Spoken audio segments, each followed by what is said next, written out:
তো অপেক্ষার দিন শেষ করে আজকেই সেই দিন কৃষ্ণনগরের সেই জায়গাতে আমি উপস্থিত হয়েছি যেখানে গুরুজির বাড়ি, এবং এখানে মেন কথা হচ্ছে আজকে মায়ের পুজো। তো সেই অনুষ্ঠান কিভাবে হচ্ছে, কিভাবে সেজে উঠছে বাড়ি, কিভাবে সমস্ত কিছু সেজে উঠছে, মা তারা কিভাবে সেজে উঠছে, আপনাদের সমস্ত কিছু দেখাবো সেই জিনিসগুলো। তো প্রথম দিকে ব্যাপারটা হচ্ছে আমি ভাবতে পারিনি এতটা সুন্দর লাগবে। তো আপনারাও এই জিনিসগুলো দেখতে থাকবেন, আর যত দেখবে তত আপনাদের জীবনে মঙ্গল হবে, যত আনন্দ হবে। তো আনন্দ হয়ে উঠুক পুরো জীবনটা। তো এই জিনিসগুলো আমরা প্রত্যেকটা জিনিস দেখতে থাকবো। তো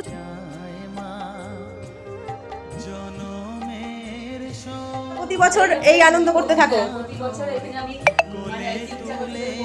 আচ্ছা আচ্ছা আচ্ছা, কেমন লাগছে বলো? আচ্ছা, একদম এইরকম ভাবে একটা আনন্দময় একটা পরিবেশ, খুবই ভালো ব্যাপার, এটাই চলতে থাকে।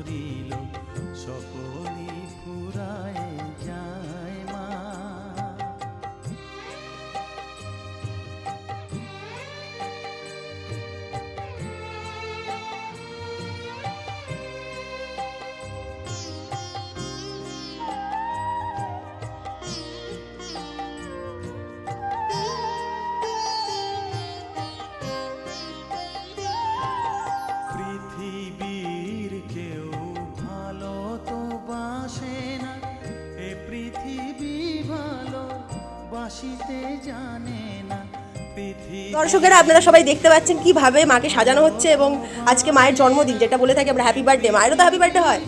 তো সেই জন্মদিন উপলক্ষে প্রতি বছর এখানে পালিত হয়। আমরা জেনে নেবো সবার মুখ থেকে যে প্রতি বছর তোমরা ঠিক কিভাবে আনন্দ করো, এভাবেই কিরম লাগে বলো?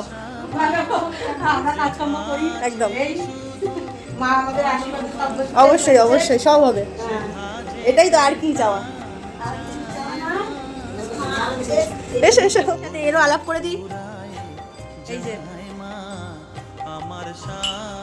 বাটার কাজ চলছে, ঠিক আছে, তো ওখানে সমস্ত কিছু রান্না মোটামুটি তৈরি হচ্ছে সকাল থেকে। গাইজ, আমি চলে এসেছি ঢাকি কাকুর কাছে। প্রতি বছর তিনি এখানে আসেন এবং পুজোতে অংশগ্রহণ করেন। তো আপনার কেমন লাগছে, কেমন লাগে আপনার? আচ্ছা আচ্ছা, কীরকম ফিল হয় যে এখানে কিছু একটা হচ্ছে বা কিছু?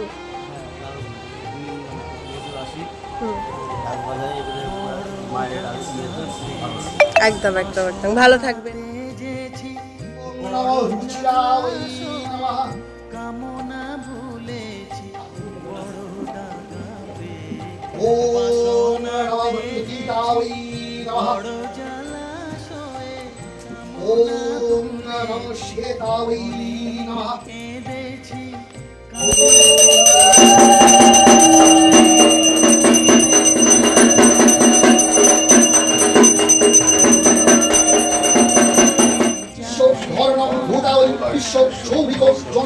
মায়া বিগ্রহ ভূষণার্থ ভূষণান সমর্পয় ইদং জগদাভরণম ওম নমো মনসুদেবায় নিবেদয়ামি।